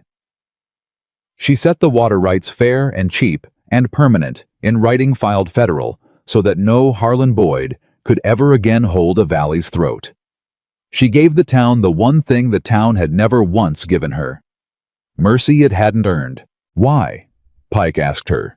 Pike, the mercantile man whose boy Danny had ridden through the dark to save her life. Pike, who couldn't meet her eyes for 6 years, and now couldn't stop trying to. Why be good to us?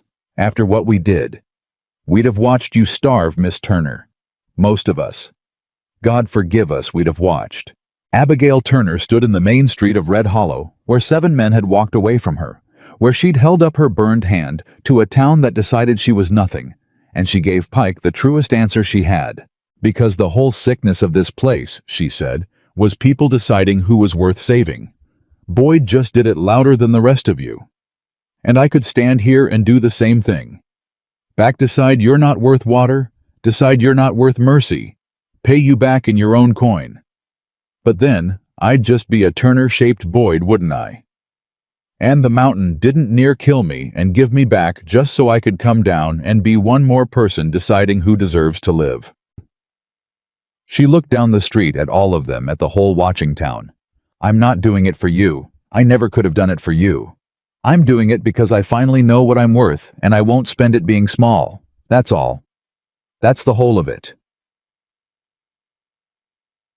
She and Caleb were married that winter. Not in Red Hollow's church under Reverend Doyle, who had counseled her removal to a home for unfortunate women, and who now could not look at her any better than Pike could. They were married up the mountain at the cabin by Judge Ambrose Sayer, who rode 2 days to do it and said it was the first wedding in 40 years on the bench he'd actually wanted to attend. Hollis stood as witness. Danny Pike carried the ring, and the whole valley below them lay green and living off water that a burned girl had chosen to let flow. On the morning of it, before the judge arrived, Caleb Morgan stood with Abigail at the edge of the ridge, looking down at the country that had tried so hard to erase them both, and he said the thing he'd been carrying since the ravine. You were never broken, he said. I want you to hear me say it plain one time so it's said. 7 men and a whole town looked at you and saw something broke. I looked at you and saw the strongest thing I ever met in my life, and I was right, and they were wrong, and you proved it on this mountain 100 times over. You were never broken, Abigail. Not once. Not for one day. And Abigail Turner looked at this man. The cold man who'd carried the nations up a mountain for 10 years, who'd stopped walking for a scarred hand in the street, who'd taught her to hold high country, and then let her haul him out of his own grave, and she gave him back the only words that were true enough to answer with. Neither were you, she said. He took her burned hand in his scarred one, held it the way he'd held it that first morning in the yard. Like a hand was a hand, like there was nothing to forgive in it, because there'd never been anything wrong with it at all. And the town below never called her a problem again. They never called her removed, never called her unfortunate, never called her broken. They called her by her name, and then by her married name, and in time they called her the woman who held the water and let it flow, the woman who came down off the mountain with the power to ruin them and chose to save them instead. But Abigail Morgan, who had been Abigail Turner, who had held up her burned hand to a whole town that decided she was nothing, and then walked up a mountain and become everything they swore she never could. She knew the truest name for what she was, and she'd earned every letter of it the hard way at the bottom of a ravine in the teeth of a storm in the street outside a mercantile with 7 men's backs turned to her. She was a survivor. She always had been. And the day she stopped hiding her hand was the day the whole world finally caught up to what she'd known deep down all along. That she was never the one who needed saving. She was the one who saved.